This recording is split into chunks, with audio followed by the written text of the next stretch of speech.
ৰাইজসকল ডাঙৰ কিবা এটা কৰিবলৈ চিন্তা কৰক। মই বিজনেছ আইডিয়া এটা মূৰলৈ আহিছে, মই আপোনালোককো কৈছোঁ দেই, এইটো ডাঙৰ চিন্তা কৰক, খালি ডাঙৰ চিন্তা, সৰু সুৰা নহয়। আপুনি একদম কম হাতে ভৰিয়ে ধৰি হ'লেও এখন ঘৰৰ পৰা যদি আপুনি 10 টকাকৈ উলিয়াব পাৰে, ডাঙৰ চিন্তা কৰিব লাগিব খালি দেই, 10 টকাকৈ উলিয়াব যদি পাৰে, আপুনি নিজৰ চুবুৰীটোৰ পৰা কিমান উলিয়াব পাৰিব আপুনি ভাবক। ডাঙৰ চিন্তা। এটা চুবুৰীৰ পৰা যদি ইমানখিনি ওলায়, আপোনাৰ গাঁওখনৰ পৰা কিমান ওলাব? যদি গাঁওখনৰ পৰা ইমানখিনি ওলায়, গোটেই চহৰখন, তাৰপৰা দেশলৈ যাওক, তাৰপৰা বিদেশলৈ যাওক, ডাঙৰ চিন্তা কৰক, কিমান টকা মালিক হ'ব আপুনি। যদি ব্যৱসায়টো ভাল লাগে, বন্ধুবোৰলৈ শ্বেয়াৰ কৰক।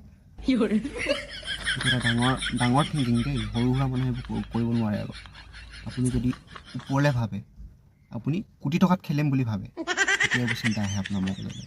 যেনেকৈ মই পইচা নাই হাতত, কিন্তু মই চিন্তা নকৰোঁ, মই ডাঙৰ চিন্তা কৰোঁ।